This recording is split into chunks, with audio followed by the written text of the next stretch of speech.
Hello. तो शुरू करते हैं सेकेंड चैप्टर जो एनसीईआरटी एग्जाम्पलर का सॉल्यूशन। और ये जैसा कि आपको पता है कि ये जो वीडियो सीरीज चल रहा है वो सिर्फ सॉल्यूशंस के लिए है और बीच बीच में थोड़ा थोड़ा थ्योरी, पूरा तो थ्योरी ये सीरीज पे नहीं पढ़ाया जा रहा है। मान लो अगर किसी को ज़रूरत है तो नीचे कमेंट बॉक्स पे लिखने से आई विल ट्राई कि कुछ कुछ थ्योरी भी पढ़ाया जाए, लेकिन पहला मेरा ऑब्जेक्टिव ये है कि सॉल्यूशन दिया जाए एग्जाम्पलर का। और सॉल्यूशन के बीच में अगर कोई थ्योरी की जरूरत होता है तो कुछ कुछ थ्योरी में बोल दूंगा, ठीक है। तो क्वेश्चन नंबर 1 से शुरू करते हैं। लेट ए और बी दिया गया है, तो A cross B. A cross B का मतलब क्या है कि Cartesian product of between A and B, तो ये तो ऑर्डर पेयर होगा। तो ऑर्डर पेयर कैसे होगा, ए क्रॉस बी कैसे होगा?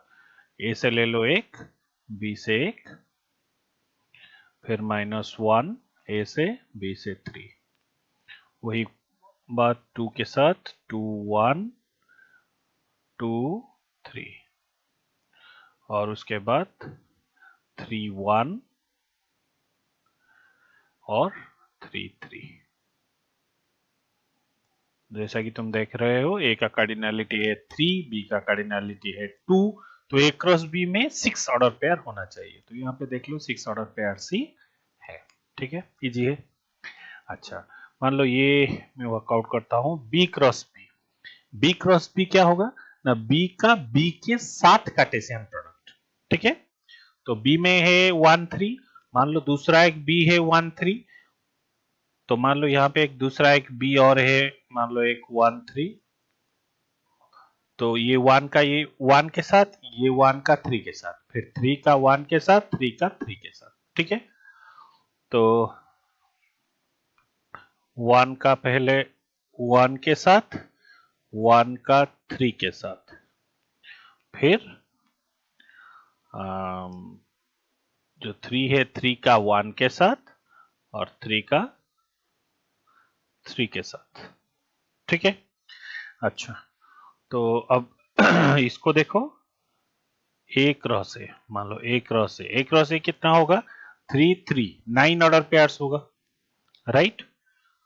तो पहले -1 का, मान लो एक इसी तरह का और एक ए है -1 2 3, तो पहले -1 का उस -1 के साथ अगर कंफ्यूज हो रहे हो तो यहाँ पे तुम और एक बार भी लिख सकते हो, ए इज इक्वल टू मान लो है -1 2 3।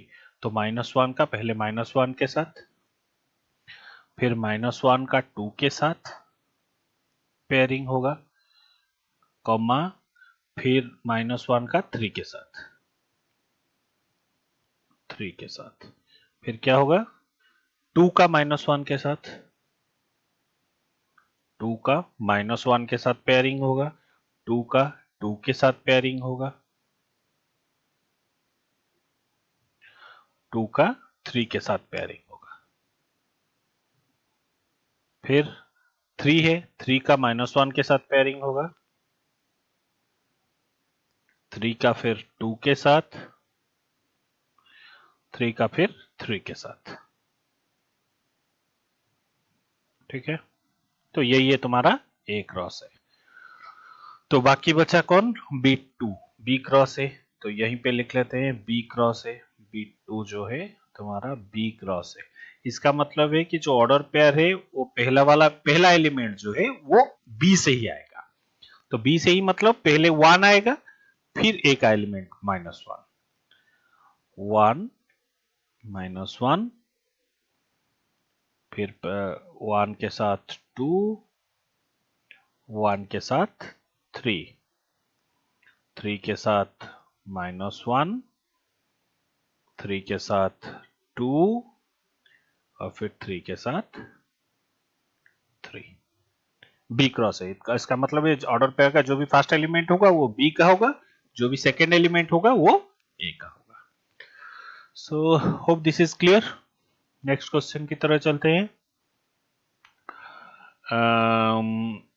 If p is equal to this much, q is equal to this much, find this where w is the set of whole numbers। ऐसा जैसा कि तुम्हें पता है n है तुम्हारा नेचुरल नंबर, नेचुरल नंबर मतलब वो कहां से शुरू होगा 1 2 3 एंड सो ऑन। और W जो है ये है होल नंबर, कैपिटल W, मतलब ये नेचुरल नंबर के साथ और एक जीरो ऐड करना होगा, तो ये होगा तुम्हारा whole number. You can say zero union with natural number. Zero एक सेट है, मान लो जीरो एक ही एलिमेंट है एक सेट पे, तो उसका अगर हम यूनियन कर लेते हैं एन के साथ तो वो हो जाएगा होल नंबर। ठीक है, अच्छा ठीक है। अब चेक कर लो पी। पी क्या दिया गया है? पी दिया गया है x such that x is less than 3 और x एक नेचुरल नंबर है।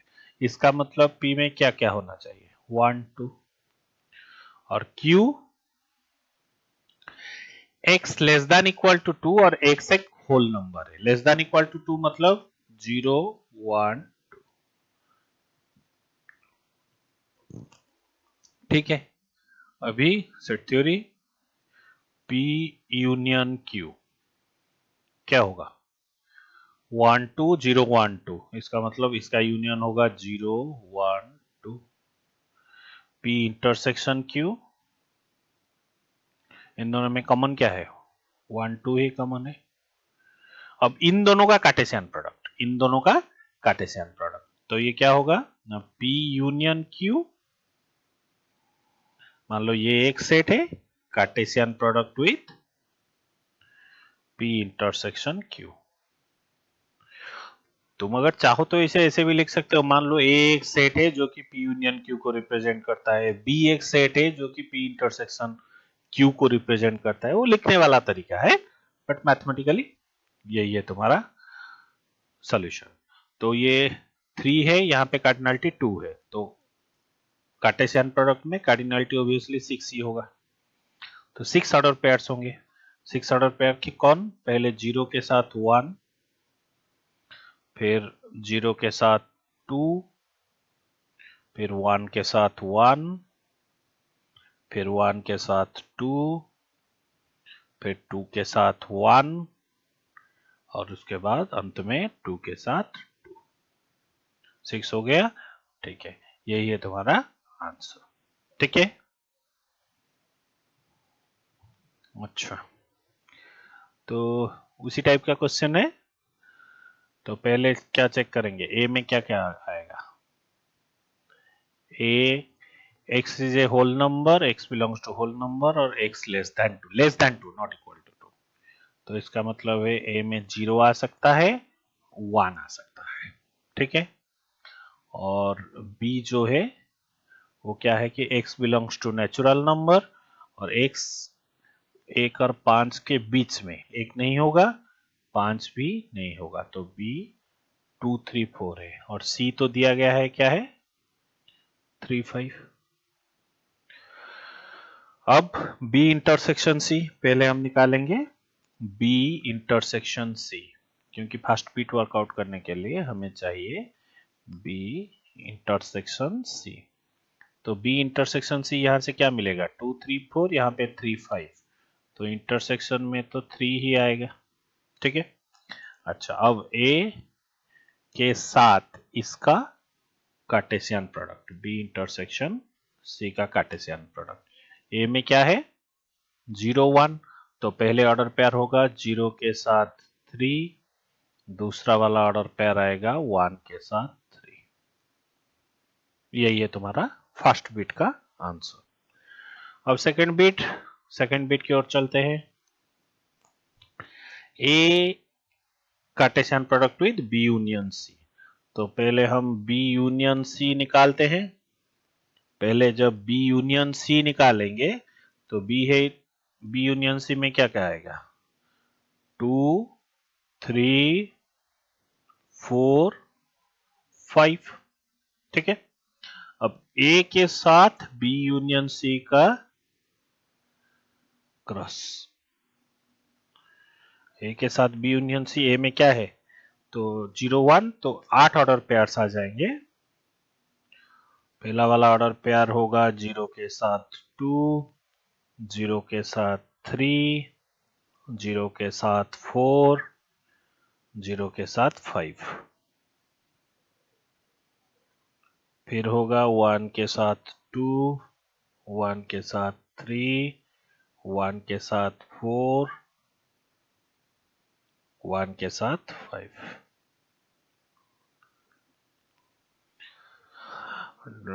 हो गया कितना 3 4 5 6 7 8 4 है 2 है 8 ठीक है तो यही होगा तुम्हारा आंसर ठीक है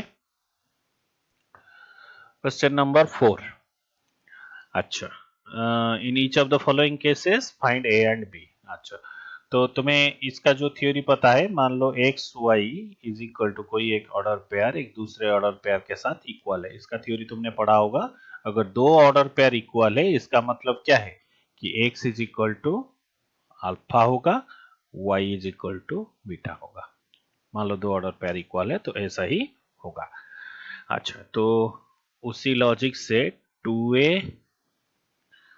प्लस बी तुम्हारा 8 और a माइनस बी तुम्हारा 3 तो इसी को सॉल्व कर लो दो नॉन दो इक्वेशन ए बी का वैल्यू आ जाएगा तो ऐड कर लेते हैं 3a is equal to 11 a is equal to 11/3 मान लो कोई भी एक इक्वेशन पे a का वैल्यू डाल दो तो b कितना आ जाएगा b is equal to 11/3 minus 3 so 9 2/3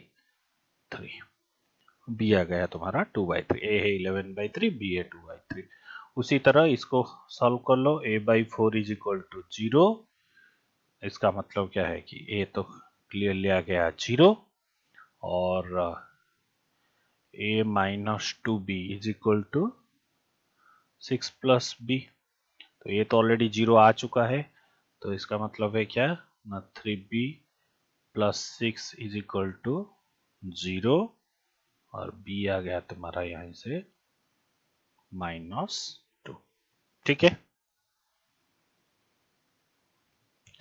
अच्छा ये क्वेश्चन देखो given a is equal to this s is equal to this find the order pairs which satisfy the given condition अच्छा दो जो भी कंडीशन दिया गया है वो देखो x y के बेस पे दिया गया है चलो देखते हैं x y क्या है एक्स वाई कोई भी ऑर्डर पेयर के फॉर्म में आएगा जो कि एस सेट में रहता है और एक्स वाई क्या है ना एक्स ए से आएगा वाई भी ए से आएगा इसका मतलब क्या है कि ए में क्या क्या है ए में है तुम्हारा 1 2 3 4 5 एक्स भी ए से आ सकता है वाई भी ए से आ सकता है तो मान लो मैं अगर एस कंस्ट्रक्ट करता हूं तो बेसिकली ये जो एस है इसमें जितने भी ऑर्डर पेयर आएंगे वो क्या है होगा बेसिकली ये ए क्रॉस ए ही होगा क्योंकि x belongs to A y belongs to A इसका मतलब a क्रॉस ए जो है that is nothing but s अच्छा तो a क्रॉस ए का मतलब क्या है कि a में मान लो 5 एलिमेंट्स है तो a cross A that is s में कितना एलिमेंट्स होगा ऑर्डर पेयर तुम्हारा 25 होगा तो कौन कौन सा 1 1 1 2 1 3 इसी तरह से मान लो मैं अगर सारे ऑर्डर पेयर्स लिखना चाहता हूं तो एक का खुद के साथ क्रॉस मतलब 1 1 1 2 1 3 1 4 1 5 2 1 2 2 2 3 2 4 2 5 3 1 इसी तरह 5 5 के और it will go up to 5 5 तो यहां पे देखो x plus y is equal to 5 इसका मतलब मान लो अगर मैं x का पॉसिबल वैल्यू लेता हूं एक्स वाई x अगर 1 हुआ तो ये 4 होगा देखो बहुत है इस सेट में मान लो अगर 2 होता है तो 3 होगा मान लो अगर 3 होता है तो 2 होगा मान लो अगर 4 होता है तो 1 होगा ठीक है और क्या कुछ हो सकता है नहीं हो सकता है फाइंड द ऑर्डर पेयर्स तो इसका आंसर क्या होगा एक्स वाई ऑर्डर पेयर क्या क्या हो सकता है 1 4 2 3 3 2 और 4 1 तो यही है फर्स्ट बिट का आंसर इसका चेक कर लो मान लो एक से इसका एक से वाई एक्स प्लस वाई 5 से लेस होगा तो पहला मान लो अगर यहां से मैं एक को फिक्स कर लेता हूं तो ये एक हो सकता है दो भी हो सकता है तीन हो सकता है चार हो सकता है नहीं हो सकता अच्छा अगर मैं यहाँ पे दो को फिक्स कर लेता हूं दो के साथ 1 आ सकता है 2 आ सकता है नहीं हाँ आ सकता है 3 नहीं आ सकता क्योंकि 5 के बराबर हो जाएगा। अच्छा, अगर मान लो मैं 3 को फिक्स कर लेता हूँ, 3 के साथ सिर्फ 1 आ सकता है, क्योंकि अगर मैं 1 के बाद मतलब 2 को ले लेता हूँ तो 3 + 2 5 हो जाएगा। और 4 आ सकता है? नहीं आ सकता है। क्यों नहीं आ सकता है? क्योंकि 4 अगर मान लो यहाँ से possible lowest possible value is 1, 4 + 1 = 5 होगा, तो हमें लेस देन चाहिए। तो इसका मतलब यहाँ से हमें क्या क्या ऑर्डर पेयर मिलेगा ना, 1 1 1 2 1 3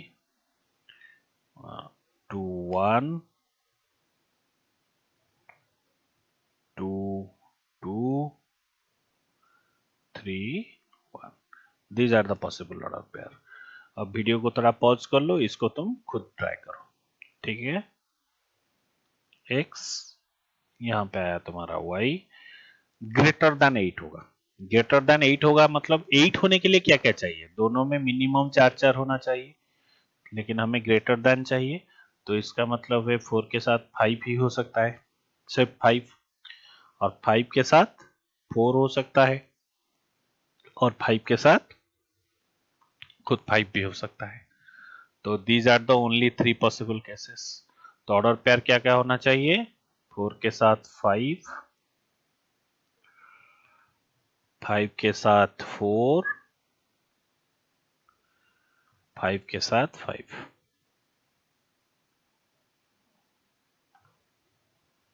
आई होप ये क्लियर हो गया होगा, ठीक है।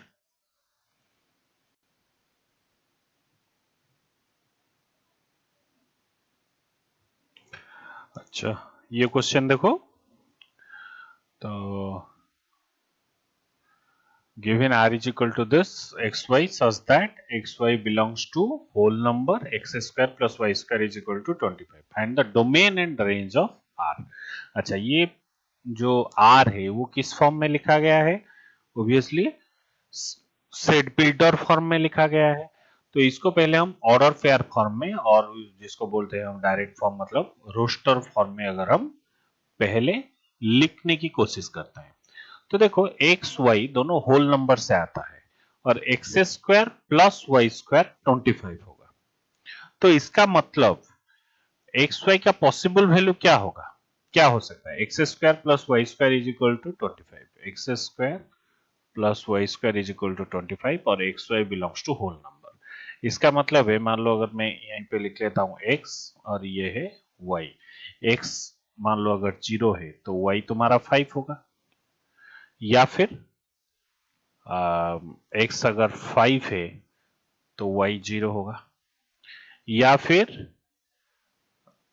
3 4 का कॉम्बिनेशन भी आ सकता है। x 3 है y 4 होगा, या फिर ये 4 है ये 3 होगा। यही पॉसिबल 4 केसेस है। तो अब हम इसको रोस्टर फॉर्म में अगर लिखते हैं r को, तो हमें क्या मिलेगा? 0 5 होगा एक, 5,0 होगा एक, 3,4 होगा एक, और उसके बाद 4,3 होगा एक। तो यहीं से डोमेन रिलेशन का डोमेन क्या क्या होगा? पहले वाला पहला एलिमेंट डोमेन ऑफ आर, ये रिलेशन का डोमेन है। डोमेन क्या होगा? पहला एलिमेंट 0 5 3 4, मान लो ये रिलेशन का डोमेन है। और रेंज ऑफ द रिलेशन क्या है? सेकेंड एलिमेंट 5 0 4 और 3। यही तो पूछा गया है, यही है तुम्हारा आंसर, ठीक है। अच्छा, अब ये देखो R1 एक्स रिलेशन है जो कि x y order pair contain करता है, और इसके बीच में रिलेशन क्या है कि y is equal to 2x plus 7 where x belongs to r and x minus 5 और 5 के बीच में लाई करेगा, is a relation. Then find the domain and range of r। तो डोमेन क्या होगा? तुम्हें पता है कि फर्स्ट एलिमेंट डोमेन होगा, और ये जो डोमेन है ये x बिलोंग्स टू r, और हमें दिया गया है क्या कि -5 और 5 के बीच में x रुकेगा। तो हम इसको डायरेक्टली लिख सकते हैं डोमेन ऑफ R1।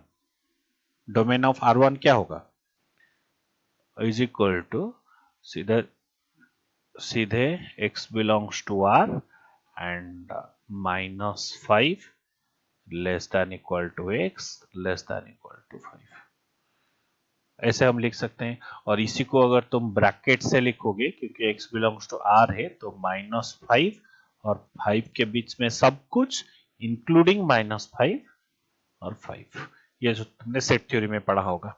तो हम इसको ऐसे भी लिख सकते हैं। ये तो मेरा आ गया डोमेन। अब रेंज कैसे निकालेंगे? रेंज क्या है? रेंज निकालने के लिए मुझे सेकेंड एलिमेंट की हेल्प लेनी पड़ेगी, और सेकेंड एलिमेंट तुम्हारा जो है वो है y, और y is equal to 2x plus 7। तो y कैसे आएगा? x हम डालेंगे तो y आएगा ना। तो x कहां से कहां तक जाता है? -5 से 5 तक। इसका मतलब x का लोएस्ट वैल्यू है -5 और हाईएस्ट वैल्यू है +5। तो मान लो अगर हम x यहां से लोएस्ट वैल्यू डालेंगे तो y कितना आएगा? y आएगा 2 इंटू -5 प्लस 7, तो which is equal to -10 plus 7 -3। और मान लो x इज इक्वल टू +5 अगर हम डालेंगे तो y is equal to 2 into +5 plus 7 which is equal to 17, which is equal to 17। अब देखो रेंज ऑफ R1 हमें कहां से कहां तक मिलेगा ना, -3 से 17 तक। तो हम ऐसे लिख सकते हैं -3 range of R1 is equal to -3 y less than 17, ऐसे लिख सकते हैं। या फिर इसको तुम ब्रैकेट से ऐसे भी लिख सकते हो, सेम है, ठीक है। तो I hope this is clear. अब ये क्वेश्चन देखो, उसी टाइप का क्वेश्चन है। X y are integers, clearly दिया गया है कि एक्स वाई इंटीजर्स है, और x y x square plus y square is equal to 64 है। तो देन फाइंड R2। R2 मतलब ये जो R2 दिया गया है यहाँ पे, ये तुम्हारा सेट बिल्डर फॉर्म पे है, तो हम इसको रोस्टर फॉर्म में, डायरेक्ट फॉर्म में लिखेंगे। तो देखो, मान लो x को मैं अगर 0 ले लेता हूं तो y क्या आएगा? इंटीजर, परफेक्ट इंटीजर क्या आएगा? y आएगा तुम्हारा +8 या फिर -8। इंटीजर सिर्फ दिया गया है तो हम नेगेटिव वैल्यू ले सकते हैं, कोई रेस्ट्रिक्शन नहीं है यहाँ पे। और मान लो x को मैं ±8 ले लेता हूं, y 0 आएगा, और कोई पॉसिबल वैल्यू नहीं होगा। तो ये जो रिलेशन है सीधा सा क्वेश्चन है। R2 कहां से कहां तक? 0 अगर आता है तो 0 के साथ +8, x अगर 0 आता है तो 0 के साथ +8, और 0 के साथ -8 होगा, और 8 पहले आता है तो 8,0 या फिर -8,0। यही 4 ऑर्डर पेयर तुम्हारा आएगा। Hope clear. अच्छा, if R3 is equal to x mod x, इसका मतलब है ये तुम्हारा पहला एलिमेंट x, ये y के जगह पे यहाँ पे mod x है, ठीक है। Such that x is a real number, कोई भी real number is a relation, then find the domain and range. Clearly यहाँ पे लिखा गया है कि x है तुम्हारा रियल नंबर, तो x बिलोंग्स टू R। तो डोमेन क्या होगा? वही तो पहला वाला, ये तो मेरा डोमेन है ना, ये तो डोमेन है ना। तो डोमेन ऑफ R3 कितना आ गया? Domain of R3 is equal to real number, all real number, जिसको हम लिख सकते हैं ऐसे -इंफिनिटी से इंफिनिटी तक, जिसको हम लिख सकते हैं -इंफिनिटी से इंफिनिटी तक, ठीक है। अच्छा, अब हम देखेंगे रेंज कितना होगा। तो ये तुम्हारा रेंज है, तो रेंज क्या होगा? Range of R3। तो रेंज ऑफ R3 क्या होगा? देखो मान लो मैं यहाँ पे एक से कोई भी एक नेगेटिव नंबर ले लेता हूं, तो मॉड x का मतलब क्या होगा कि पॉजिटिव नंबर। तो इसका मतलब ये हुआ कि ये जो y है ये कभी नेगेटिव हो ही नहीं सकता, क्योंकि x कोई भी वैल्यू ले लो, चाहे पॉजिटिव ले लो चाहे नेगेटिव ले लो, मॉड x तो पॉजिटिव होगा ही होगा। तो पॉजिटिव के साथ साथ मान लो x अगर जीरो भी है, क्योंकि जीरो डोमेन में है, तो मॉड एक्स भी जीरो होगा। तो इसका मतलब ये तुम्हारा जीरो से इंफिनिटी तक ही वैल्यू देगा। ठीक है, अगर समझ में नहीं आ रहा है और एक बार फिर बता देता हूं, मान लो कोई भी, ये है तुम्हारा नेगेटिव वैल्यू, ये है जीरो, और ये है तुम्हारा पॉजिटिव वैल्यू। तो x का वैल्यू, ये तो x कुछ भी हो सकता है। y क्या होगा? मान लो ये पॉजिटिव सेट आता है तो ये तो पॉजिटिव ही होगा, पॉजिटिव। मान लो ये जीरो आता है तो ये जीरो ही होगा, और ये नेगेटिव आता है तो भी ये पॉजिटिव ही आएगा। ठीक है, तो y क्या होगा ना, जीरो से पॉजिटिव वैल्यू तक ही होगा। ठीक है, अच्छा। Is the given relation a function? तो फंक्शन के लिए जैसे मैं बच्चों को यहाँ पढ़ाता हूँ, मैं उनको बोलता हूँ कि शुरुआती लेक्चर में, इनिशियल लेक्चर्स में तुम ये चेक करो कि एक रिलेशन कब फंक्शन होगा, रिलेशन कब फंक्शन होगा। तो मैं रिलेशन अगर अच्छे से पता है तो ये है तुम्हारा रिलेशन का डोमेन, और ये है तुम्हारा कोडोमेन। ठीक है, अच्छा थोड़ी सी थ्योरी बता देता हूं। मैं ऐसे बोलता हूं कि डोमेन में दो पॉइंट तुम याद रखो। क्या दो पॉइंट याद रखो? कि डोमेन में कोई भी एलिमेंट बचना नहीं चाहिए जिसका कोडोमेन में कुछ ना कुछ ना हो, और बाहुबली नहीं होना चाहिए। बाहुबली नहीं होना चाहिए का मतलब क्या है कि डोमेन से मान लो ऐसे ही मैपिंग हो रहा है, ठीक है, ऐसे ही अगर मैपिंग हो रहा है, बाहुबली क्या, तुमने अगर बाहुबली देखे होगे तो सभी ने देखा होगा ऑफ कोर्स, तो तुमने देखा होगा कि वो एक ही फ्रॉम वन पॉइंट वो दो तीर निकालता है, और दो तीर जाके अपने अपनी जगह पे लगता है। बट ये बाहुबली फिल्म जो है ये एक वर्चुअल कॉन्सेप्ट है, ये रियल कॉन्सेप्ट नहीं है, तो बाहुबली नहीं होगा। इसका मतलब है यहां से कोई भी दो, इसका मतलब है मान लो ये एक है, ऐसा ही है, डोमेन में एक एलिमेंट और रेंज में दो एलिमेंट नहीं हो सकता, लेकिन रिवर्स हो सकता है। रिवर्स का मतलब, तो यहां से यहां जा सकता है, यहां से यहां जा सकता है। तो डोमेन में दो, कोडोमेन में एक एलिमेंट को मैपिंग हो सकता है इनिशियल डेज में। जब तुम फंक्शन के बारे में अच्छे से अगर तुमने पढ़ लिया है तो ये कॉन्सेप्ट की कोई जरूरत नहीं, but for the beginners this will help, right. Beginners जो भी बच्चे हैं उनके लिए ये हेल्प करेगा। तो ये एक फंक्शन नहीं है, लेकिन ये एक फंक्शन है। तो बाहुबली नहीं होना चाहिए और डोमेन में कोई बचना नहीं चाहिए, इसी कॉन्सेप्ट से हम चलते हैं। तो मान लो ये पहली वाला क्वेश्चन, तो ये एक रिलेशन दिया गया है, तो क्या ये एक फंक्शन हो सकता है? तो पहले टेस्ट कर लो। डोमेन में क्या क्या है? 4 3 -11 और 3, 3 दो बार है, ठीक है, इसको लिख लेते हैं।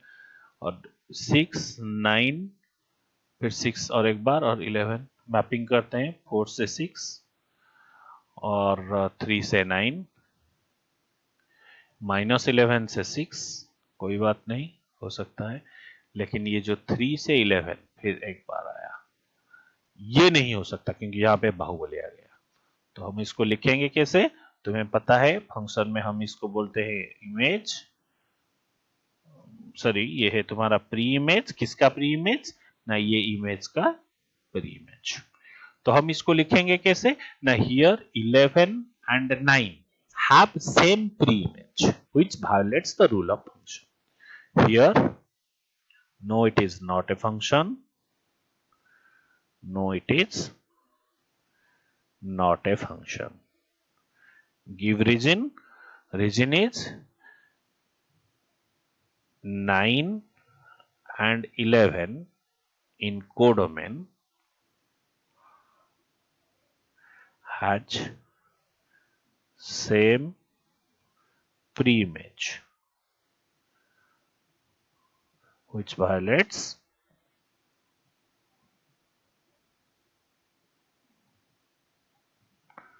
the definition of function. यहाँ पे मैंने डिटेल में पहली बार क्वेश्चन है लिख लिया, बाकी मैं बता दूंगा, तुम वीडियो को पॉज करके लिख लेना। अच्छा, सेकंड बिट को देखो। सेकंड बिट क्या है? x, x is a real number, तो ये तो फंक्शन ही होगा, क्योंकि for all element x in the codomain has distinct, yes it is a function, yes it is a function, because for all elements in codomain have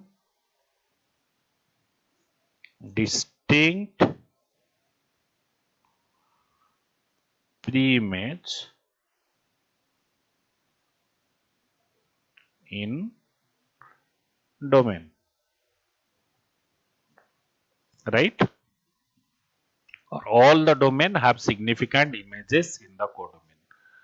हम इसको ऐसे भी लिख सकते हैं। अच्छा, तो उसके बाद देखो G is equal to, question ऐसा ही होगा, शायद मिसप्रिंट होगा कहीं से जब मैंने उठा के लाया, तो G is equal to n, 1 by n, n is a positive integer, n मान लो कोई भी एक पॉजिटिव इंटीजर है, तो इसका 1 by n क्या होगा? डिस्टिंक्ट ही होगा, तो yes it is a function, तो इसको हम लिख सकते हैं yes it is a function. Answer में नहीं लिख रहा हूं, मैं बता देता हूं, because every element in the domain has unique or has a valid image in the codomain, right? और ऐसे भी लिख सकते हो all images in the codomain has unique pre-image, क्योंकि बायोबोली होना चाहिए, मतलब क्या है, ये कंडीशन नहीं आना चाहिए, तो all image, यहाँ पे इमेज तुम्हारा होगा, इसका जो प्री इमेज है वो यूनिक होगा, दैट मीन्स, ठीक है? तो इसका जो प्री इमेज है वो ये हो सकता है या फिर ये हो सकता है, लेकिन दोनों का कॉमन प्री इमेज नहीं होना चाहिए, ठीक है? फोर्थ वाला एन स्क्वायर, एन एक अगर पॉजिटिव नंबर है तो एन स्क्वायर तो ऑब्वियसली एक पॉजिटिव नंबर ही होगा, ठीक है? तो इसको हम बोल सकते हैं yes it is a function, yes function, क्योंकि यहाँ पे भी तुम वही लैंग्वेज तुम लिख सकते हो। मान लो अगर let if for every element और फॉर एवरी एन और for every positive value of n, n square is unique, right? इसको हम ऐसे लिख सकते हैं कि square of any positive number is unique, so every element in the domain has unique image, so hence it is a function. अब देखो x3, चाहे x कुछ भी हो जाए, x तो डोमेन है, x कुछ भी हो जाए, उसका मैपिंग कैसे होगा? फिफ्थ बिट 3 को ही होगा। x एक रियल नंबर का मतलब मुझे यहां से माइनस इंफिनिटी से इंफिनिटी कुछ भी है, यहाँ पे 3 है, कुछ भी है, तो ये क्या होगा? कांस्टेंट फंक्शन होगा, ये बाहुबली नहीं है, ठीक है? तो ये कांस्टेंट फंक्शन है, इसका मतलब yes it is a function, ठीक है? क्योंकि जो डोमेन में कुछ भी ले लो, इसका जो रेंज है वो एक ही वैल्यू हो जाता है, ठीक है? तो ये तुम्हारा एक फंक्शन ही। अच्छा, ये क्वेश्चन देखो, f and g are two real valued function. अच्छा, ये देखो हमें f ऑफ x कितना दिया गया है? f of x is equal to x square plus 7 और g ऑफ x दिया गया है 3x प्लस 5, ठीक है? अच्छा, पहले हम फर्स्ट बिट को सॉल्व करते हैं। f ऑफ 3 चाहिए, तो यहाँ पे x के जगह पे 3 डाल दो, 3 का स्क्वायर प्लस 7, सो 9 + 7 = 16 और हमें g ऑफ -5 चाहिए, तो यहाँ पे x के जगह पे -5 डाल दो +5, तो ये हो गया तुम्हारा -15 + 5 इज -10। और बीट 1 पे हमें क्या पूछा गया है, f(3) प्लस g ऑफ -5, तो ये क्या आ जाएगा 16 प्लस -10, तो ये आ गया तुम्हारा 6। बिट बी देखो, बिट बी f(1/2), तो क्या होगा तुम्हारा, मैं डायरेक्टली यहीं पे कर लेता हूं, 1/2 का स्क्वायर प्लस 7, क्योंकि यही हो गया तुम्हारा f(x) और f(1/2) होल इंटू जितना भी इसका वैल्यू चाहे कुछ भी हो, whole into g of 14। So g of 14 मतलब 3 × 14 + 5, तो इसके सिंप्लीफाई कर लो, ये तुम्हारा आंसर आएगा, जो भी आंसर आएगा, आई थिंक आंसर आएगा 1363/4, चेक कर लेना, ठीक है।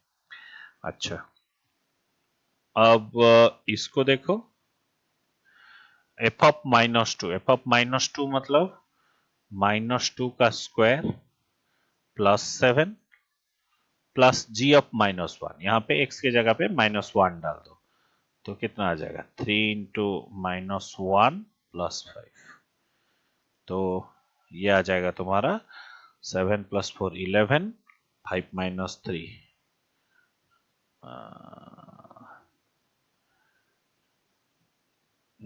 5 - 3 2, 11 + 2 = 13। अच्छा, ये वाला क्वेश्चन देखो, यहीं पे कर लेता हूं, ये वाला क्वेश्चन f(t) मतलब f(x) से x² + 7, तो f(t) क्या होगा, t² + 7। अच्छा, अब f(-2), अच्छा ये पूरा टर्म से माइनस f(-2) यहीं पे निकाले थे, अच्छा हाँ, -2 का स्क्वायर प्लस 7, यही है तुम्हारा आंसर। इसको थोड़ा सिंप्लीफाई करके लिख लो, क्या होगा t² + 7 माइनस ये 4 + 7 11, तो -11,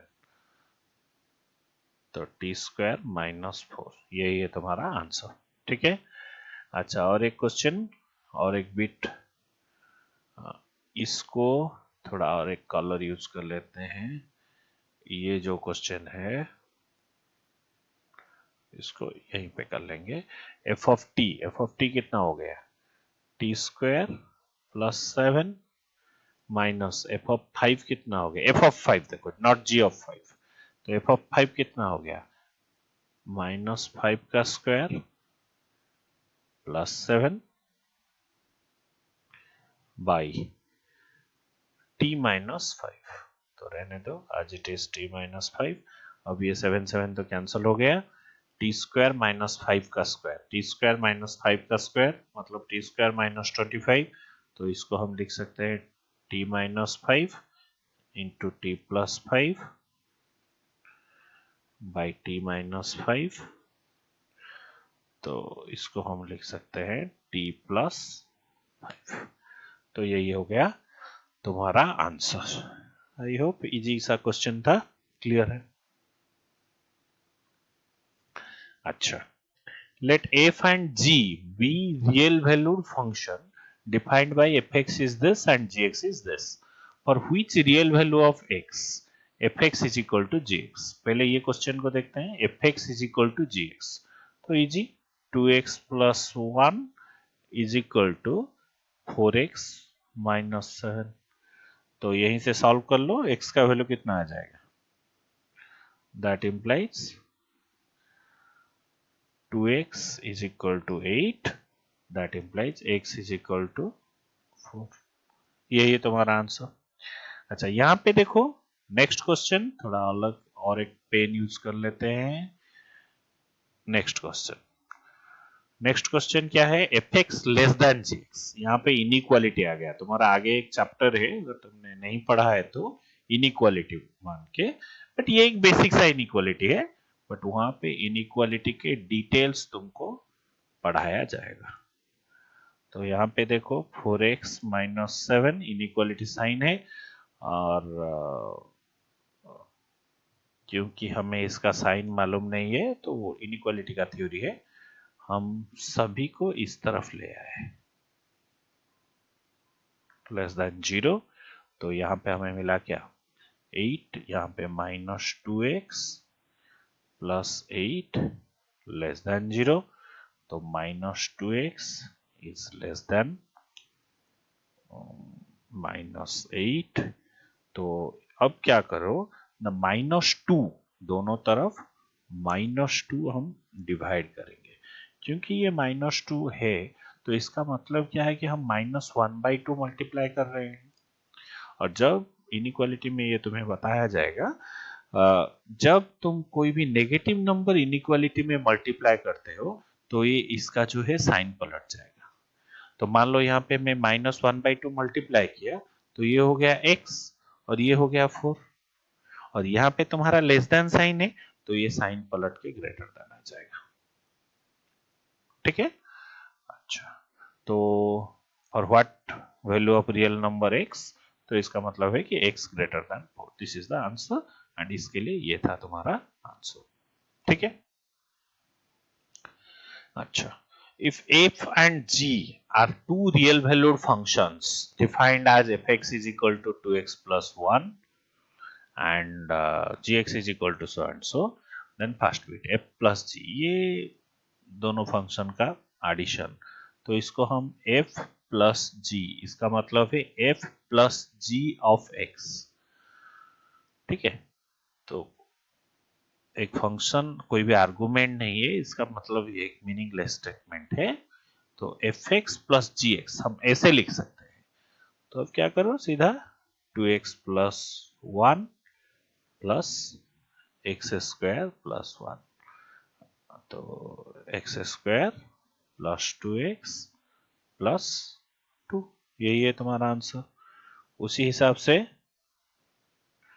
इसको हम लिखेंगे f minus g of x is equal to f of x minus g of x, which is equal to 2x plus 1 minus x square minus 1। तो अब ये आ गया 2x minus x का square, 2x minus x square।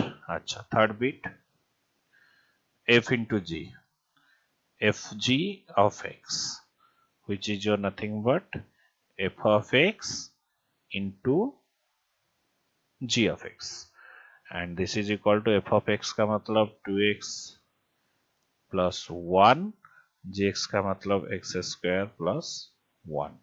इसको थोड़ा simplify कर लो, directly लिख लेते हैं 2x का स्क्वायर, तो ये हो गया 2x का cube plus x square plus 2x plus 1। I hope correct है, हाँ ठीक है। अच्छा, अब क्या है, f बाई जी, तो इसको हम क्या लिखेंगे, clearly f of x by g of x। तो f ऑफ x क्या है, 2x plus 1, g of x क्या है, x स्क्वायर प्लस 1। ये ज्यादा और कुछ सिंप्लीफाई नहीं होगा, तो यही होगा तुम्हारा आंसर। ठीक है, अच्छा, express the following functions as a set of ordered pairs and determine the range। express the following function as a set of ordered pair and determine their range। अच्छा, ये देखो, ये फंक्शन क्या दिया गया है, function this is a function from x to r, मतलब इसका तुम्हें पता है कि x है तुम्हारा डोमेन और r है कोडोमेन। तो तुम्हारा जो रेंज होगा, तो वो रेंज ये R का एक सबसेट होगा, ये रेंज ये R का एक सबसेट होगा। और ये डोमेन में क्या क्या आता है, x इज इक्वल टू -1 0 3 9 और 7। ठीक है, तो डोमेन में तो यही वैल्यू होगा। अच्छा, तो एफ एक्स क्या दिया गया है? F x is equal to x cube plus 1। तो ये जो x है ये तो तुम्हारा डोमेन है, तो ऑब्वियसली ये x, ये बड़ा वाला x सेट से आएगा। तो मान लो x पहले है तुम्हारा -1, तो एफ एक्स क्या हो जाएगा? F x is equal to मतलब एफ ऑफ -1, तो ये हो गया तुम्हारा -1 का cube plus 1 which is your 0। तो इसका मतलब है कि x -1 0 को मैप करेगा। x को मैं 0 डाल देता हूं, तो एफ ऑफ एक्स यहां से कितना आ जाएगा? Is equal to f of 0। तो 0 का क्यूब 0 प्लस 1, तो ये आ गया आपका 1। सिमिलरली और क्या क्या है? 3x is equal to 3, x is equal to 9, x is equal to 7। तो x इज इक्वल टू 3 डाल लो, तो एफ एक्स तुम्हारा आ जाएगा कितना? F of 3। एफ ऑफ 3 क्या हो जाएगा? 3 का क्यूब प्लस 1 3 27 प्लस 1 इज 28। तो ये आ जाएगा तुम्हारा एफ ऑफ 9। एफ ऑफ 9 क्या हो आएगा? 9 का क्यूब प्लस 1, तो ये आ जाएगा 9 का क्यूब मतलब 729 प्लस 1, तो 730। ये आ गया तुम्हारा एफ ऑफ 7। क्या है ये? 7 का क्यूब प्लस 1, तो 7 का क्यूब प्लस 1 मतलब 343 प्लस 1 344। अच्छा, यहाँ पर तो रेंज लिखा गया है, फिर भी मान लो अगर ये जो फंक्शन है इसको अगर हम ऑर्डर पेयर की फॉर्म में और रोस्टर फॉर्म में लिखेंगे तो कैसे लिखेंगे? -1 0 को मैप कर रहा है, 0 1 को मैप कर रहा है, 3 28, उसके बाद 9 730 और 7 344। ठीक है, तो अब इसका रेंज कितना आ गया? ये जो फंक्शन है इसका रेंज लिख लो। Range of F 0 1 28 730 344। यही है तुम्हारा आंसर। ठीक है, खूब समझ में आ गया होगा। Find the value of x for which this functions are equal. तो ये पिछले नॉट पिछले पिछले के पिछले वाले फंक्शन में हमने किया था। तो f of x basically is equal to g of x। पिछले टू पिछले वाले क्वेश्चन में हमने किया था, राइट? तो 3x² minus 1 is equal to 3 plus x। तो इसी को सॉल्व कर लो। 3x² minus x minus 4 is equal to 0। ये हाँ मिडिल टर्म स्प्लिट हो जाएगा, दैट इम्प्लाइज देके लिखना हमेशा। 3x² minus 4x plus 3x minus 4 is equal to 0। Middle term split आता होगा फैक्टराइजेशन। तो अब क्या करें? x कॉमन ले लो। 3x माइनस 4 प्लस यहाँ से 1 ले लेते हैं, तो 3x minus 4 is equal to 0। तो इसका अभी 3x minus 4 whole into x plus 1 is equal to 0। तो अब क्या आ गया ना, x इज इक्वल टू 4/3 और एक x is equal to -1। This is the possible answer. ठीक है, चलो ये क्वेश्चन देखो। If g is equal to this a function justify. अच्छा, पहले ये क्वेश्चन देखते हैं। तो मैंने तुम्हें क्या बताया था कि फंक्शन एक कोई भी एक फंक्शन और कोई भी एक गिवन कार्टेशियन प्रोडक्ट और गिवन रिलेशन, कोई भी गिवन रिलेशन, फंक्शन कैसे होगा कि डोमेन में कोई बचना नहीं चाहिए। तो डोमेन में क्या है यहाँ पे 1 2 3 4, और कोडोमेन में है और रेंज में है 1 3 5 7। तो ये 1 मैपिंग हो रहा है 1 के साथ, 2 मैपिंग हो रहा है 3 के साथ, 3 है 5 के साथ, और 4 है 7 के साथ। जितना भी इंफॉर्मेशन इस क्वेश्चन पे दिया गया है, इससे हमें ये पता चल रहा है कि कोई भी तुम एक इमेज ले लो, यहाँ पे कोई भी एक इमेज ले लो, और सॉरी कोई भी एक एलिमेंट ले लो और कोई भी एक पी इमेज ले लो जिसका यूनिक इमेज है। ठीक है, तो ऑब्वियसली ये फंक्शन है। तो हम इसको कैसे लिख सकते हैं, तो यहाँ पे हम लिख सकते हैं एवरी एलिमेंट, और every element in the domain has unique image.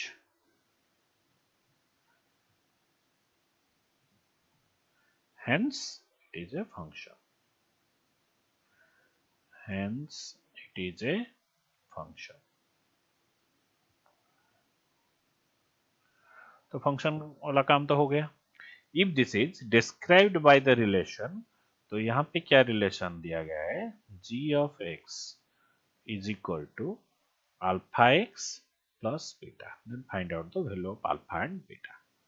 तो यहाँ पे g of x मतलब ये जो फंक्शन तुम्हारा है, ये फंक्शन का नाम है g, और g of x मतलब ये है तुम्हारा डोमेन वाला पार्ट और ये है तुम्हारा रेंज वाला पार्ट।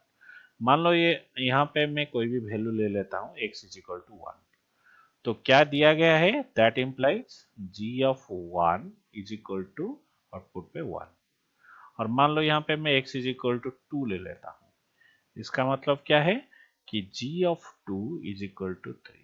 तुम उसी तरह से ले लो g of 3 is equal to 5, g of 4 is equal to 7, but यहाँ पे हमें इसकी कोई जरूरत नहीं। क्यों? क्योंकि g of 1 is equal to 1, तो g of 1 क्या हो जाएगा, alpha into 1 plus beta is equal to 1, और g of 2 का मतलब क्या है, alpha into 2 plus beta is equal to 1। अब ये दो इक्वेशन को सॉल्व कर लो, तुम्हें अल्फा और बीटा का वैल्यू पता चल जाएगा। ठीक है, alpha plus beta is equal to 3,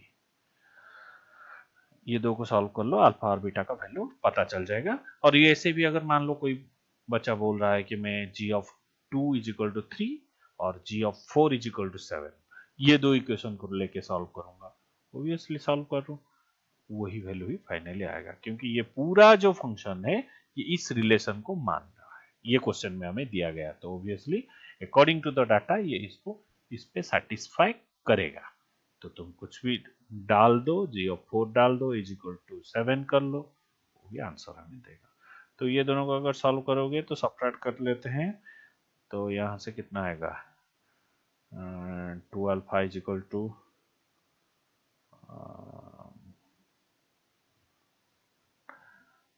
तो यहीं से अगर हम चेक कर लेते हैं तो इसको यहाँ से सब्ट्रैक्ट कर लो, 2 alpha minus alpha is equal to 2, तो अल्फा इज इक्वल टू 1, और अल्फा 1 अगर आता है तो beta is equal to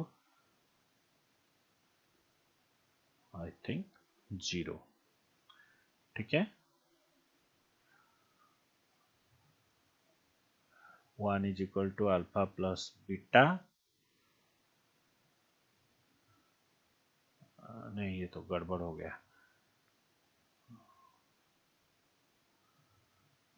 2 alpha sorry alpha is equal to 2 आएगा, 2 अल्फा इज इक्वल टू 2 और बीटा इज इक्वल टू -1, यही होगा तुम्हारा, ये दोनों को सॉल्व कर लो, यही होगा तुम्हारा आंसर। ठीक है, अच्छा हाँ, ये ईच फंक्शन का हमें डोमेन निकालना है, ईच ऑफ द फंक्शन जो भी 5 क्वेश्चंस दिया गया है, यहां से हमें इसका डोमेन निकालना है। तो कैसे निकालेंगे डोमेन, चेक कर लो, F x is equal to root over of this, तो अंडर रूट और रूट के अंदर में कोई भी फंक्शन हो तो इसको क्या होना चाहिए, पॉजिटिव होना चाहिए पहले तो, और क्योंकि ये डिनोमिनेटर में है तो इसको जीरो नहीं होना चाहिए। कंडीशन क्या है कि अंडर रूट के अंदर कोई भी फंक्शन है तो पहले तो इसको पॉजिटिव होना चाहिए। ये तुमने पढ़ा होगा स्क्वायर रूट फंक्शन का डोमेन कैसे निकालते हैं। और क्योंकि ये जो एफ एक्स जो फंक्शन है और इसका डिनोमिनेटर में है तो डिनोमिनेटर जीरो नहीं होना चाहिए। तो हमें ये दो कंडीशन मान के चलना पड़ेगा। क्योंकि ये एक ट्रिगोनोमेट्रिक फंक्शन है 1 माइनस कॉस एक्स, तो हम इसको चेक करने के लिए ऐसे बोल सकते हैं कि -1 से लेके 1 के बीच में कॉस एक्स लाई करेगा। तुम्हारा जो थर्ड चैप्टर होगा ट्रिगोनोमेट्री, इसमें से ये बात पता चलेगा कि कॉस एक्स का वैल्यू -1 से 1 के बीच में रहता है। यहाँ पर उसका थोड़ा एप्लीकेशन है। तो मान लो क्योंकि मुझे माइनस कॉस एक्स चाहिए, तो मैं यहाँ पे एक माइनस अगर मल्टीप्लाई करता हूँ, -1 मल्टीप्लाई करता हूँ, तो दोनों साइड में मुझे -1 मल्टीप्लाई करना पड़ेगा। तो दोनों और इनइक्वालिटी का साइन पलट जाएगा। क्योंकि यहाँ पे -1 और 1 है तो इनइक्वालिटी का साइन पलट के भी वही आ जाएगा, -1 और 1। इसका डिटेल तुम्हें इनइक्वालिटी में पता चलेगा। फिर भी मैं बता रहा हूँ, मान लो यहाँ पे तुम्हारा x है और कोई भी वैल्यू है a और b, मैं -x कर लेता हूँ। तो -1 तो यहाँ पे हो गया तुम्हारा माइनस है, यहाँ पे हो गया तुम्हारा -b। तो ये इनइक्वालिटी का साइन पलट जाएगा। ठीक है, -a -x -b, राइट। और इसको हम ऐसे भी लिख सकते हैं, ये यहाँ आ जाएगा -b less than -x less than -a। कोई भी एक एग्जाम्पल ले लो, वो ऐसा ही आएगा। ठीक है, तो यहाँ पे एक 1 डाल ऐड कर लो, 1 minus cos x less than equal to 2, और ये आ गया तुम्हारा 0। तो पहला वाला कंडीशन तुम्हारा जो है ये चेक कर लो, 1 माइनस कॉस एक्स जो है वो 0 और 2 के बीच में रहेगा। तो पहला तो ये नेगेटिव नहीं है, हो गया। दूसरा वाला क्या कंडीशन है कि ये 0 नहीं होना चाहिए। तो 0, ये तो मैक्सिमम इसका वैल्यू 2 तक ही आएगा, और ये 0 नहीं हो सकता। 1 माइनस कॉस एक्स, यहाँ पे हम ऐसे लिख सकते हैं कि here 1 minus cos x can not be equal to 0। तो जब हम लिखेंगे कि 1 minus cos x can not be equal to 0, तो इसका मतलब है कि cos x can not be equal to 1। और cos x कब 1 होता है? तो that means x can not be equal to 2n pi. cos x हमेशा 2n पाई में 1 होता है। देखो, अगर ये क्वेश्चन तुम्हें समझ में नहीं आ रहा है अभी, तो पहले एक काम करो, ट्रिगोनोमेट्री और इनइक्वालिटी ये दोनों पढ़ने के बाद इस तरफ आना, तब ये क्वेश्चन समझ में आएगा। क्योंकि बहुत सारी चीजें मैं साइमल्टेनियसली यहाँ पे थ्योरेटिकली डिस्कस नहीं कर सकता, क्योंकि हम क्वेश्चन मतलब हमारा ऑब्जेक्टिव है सॉल्यूशन। तो इसीलिए ये कहाँ से आया आपको जानने के लिए तुम्हें ट्रिगोनोमेट्रिक इक्वेशन को जाना होगा, और पहली वाला चीज जानने के लिए तुम्हें इनइक्वालिटी को जाना होगा। ये दो चीजों की एप्लीकेशन यहाँ पर है, जो कि शायद तुमने नहीं पढ़ा होगा अगर तुम ये एक्सरसाइज कर रहे हो तो यहाँ पर डोमेन क्या आएगा? डोमेन तुम्हारा हो जाएगा कोई भी रियल नंबर से 2n पाई को माइनस कर लो। अच्छा, यहाँ पर n क्या है? n कोई भी तुम्हारा इंटीजर वैल्यू है, n belongs to any integer, और n belongs to any integer, right. यही होगा तुम्हारा डोमेन। समझ में आ गया होगा? अच्छा, सेकेंड बिट का क्वेश्चन क्या है? F x is equal to X plus mod X का root over. F x is equal to 1 by X plus mod X का रूट ओवर। इसी टाइप का फंक्शन है, बट इसको हम करने से पहले हम ये मॉड को हटाते हैं। तो जैसे कि तुम्हें पता है मॉड एक्स का डेफिनेशन क्या है? Mod x is equal to x for x greater than equal to 0, और mod x is equal to minus x for x less than 0। तुमने मॉडुलस फंक्शन के डेफिनेशन में इसको जरूर पढ़ा होगा, इसे रिलेशन फंक्शन चैप्टर में। तो अब हम ये अंडर रूट वाला पोर्शन को अगर देखेंगे, तो ये हो जाएगा तुम्हारा x प्लस एक्स और x greater than equal to 0, which is your 2x, and x mod x के जगह पे -x for x less than 0। तो फाइनली इसको, ये वाला जो पोर्शन है इसको हम लिख सकते हैं कि 2x for x greater than equal to 0 और 0 फॉर x लेस देन 0। और हमें क्या करना होगा, पिछले क्वेश्चन में मैंने बताया था कि ये तुम्हारा पॉजिटिव होगा पहले because of under root, because of denominator ये तुम्हारा 0 नहीं हो सकता। दोनों कंडीशन को हमें यहाँ पे मान के चलना पड़ेगा। तो ये 0 नहीं हो सकता, मतलब x ग्रेटर देन और सॉरी x लेस देन 0 नहीं हो सकता, और ये नेगेटिव नहीं हो सकता। तो x अगर लेस देन 0 नहीं हो सकता तो इसी एरिया पे हम चेक करते हैं x ग्रेटर, क्या ये x ग्रेटर देन 0 हो सकता है? तो हाँ, x तो ग्रेटर देन 0 हो सकता है और इसका वैल्यू होगा 2x जो कि एक पॉजिटिव नंबर होगा। तो ये चलेगा हमारा, ठीक है। तो इसको हम लिख सकते हैं, यहाँ पर डोमेन क्या होगा, डोमेन होगा तुम्हारा x ग्रेटर देन 0। तो मतलब डोमेन होगा 0 टू इंफिनिटी। अच्छा, 0 टू इंफिनिटी। अच्छा, यहाँ पे और एक चीज को हमें भी ध्यान रखना पड़ेगा। मान लो x इज इक्वल टू 0 आ जाता है, तो x इज इक्वल टू 0 आ जाता है तो फिर ये तो 0 हो जाएगा, ये तो 0 हो जाएगा। तो x 0 भी नहीं होना चाहिए, ठीक है। तो ये मेरा ओपन ब्रैकेट हो गया, ओपन ब्रैकेट बन गया, क्योंकि किस लॉजिक से मैंने किया कि x प्लस मॉड x जो है वो ग्रेटर देन 0 होगा और can not be equal to 0 होगा, ठीक है। ये दोनों कंडीशन हम मान के यहाँ पर चले। अच्छा, नेक्स्ट बिट देखते हैं। x मॉड x, ये क्वेश्चन में कुछ ज्यादा है नहीं। F x is equal to x mod x, इस क्वेश्चन में हमें डोमेन पूछा है, तो डोमेन यहाँ पर तो कोई रेस्ट्रिक्शन नहीं है, तो x belongs to R, domain can be anything. So here domain can be anything. Domain मतलब रियल नंबर, और हम इसे बोल सकते हैं minus infinity to plus infinity, क्योंकि यहाँ पे x और मॉड x दोनों है तो रेस्ट्रिक्शन कुछ नहीं है, कोई भी पॉलिनोमियल नहीं है कुछ, मतलब न्यूमरेटर बाय डिनोमिनेटर ऐसा कुछ नहीं है। तो स्ट्रेट फॉरवर्ड फंक्शन, तो इसीलिए यही है तुम्हारा डोमेन। अच्छा, अब देखो x Q minus x plus 3 by x square minus 1, x Q minus x plus 3 by x square minus 1, यही है तुम्हारा एफ ऑफ एक्स। तो ये तो पॉलिनोमियल फंक्शन है और न्यूमरेटर बाई डिनोमिनेटर फॉर्म में है, तो हमें यहाँ पर strictly x square minus 1 can not be equal to 0। तो इसका मतलब है कि इसको हम कैसे सॉल्व करेंगे, x minus 1 x plus 1 cannot be equal to 0, denominator cannot be equal to 0, तो that implies x cannot be equal to plus minus 1। तो डोमेन क्या होगा,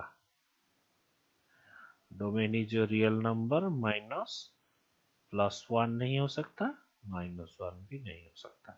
रियल नंबर से ये दोनों चीज को निकाल दो। अच्छा, अब फिफ्थ बिट देखते हैं, f x is equal to 3x by 2x minus 8, उसी टाइप का क्वेश्चन है। F x is equal to 3x by 2x minus 8। तो डोमेन कैसे निकालेंगे, डोमेन निकालने के लिए 2x minus 8 can not be equal to 0, तो ये 0 नहीं हो सकता। तो इसका मतलब है x क्या है, 2x माइनस 8, अच्छा x can not be equal to कितना होगा 4, 8/2, x can not be equal to 4। तो डोमेन में क्या आएगा, रियल नंबर माइनस 4, यही होगा तुम्हारा डोमेन, क्योंकि और भी कुछ रेस्ट्रिक्शन देने के लिए क्वेश्चन नहीं है, ठीक है।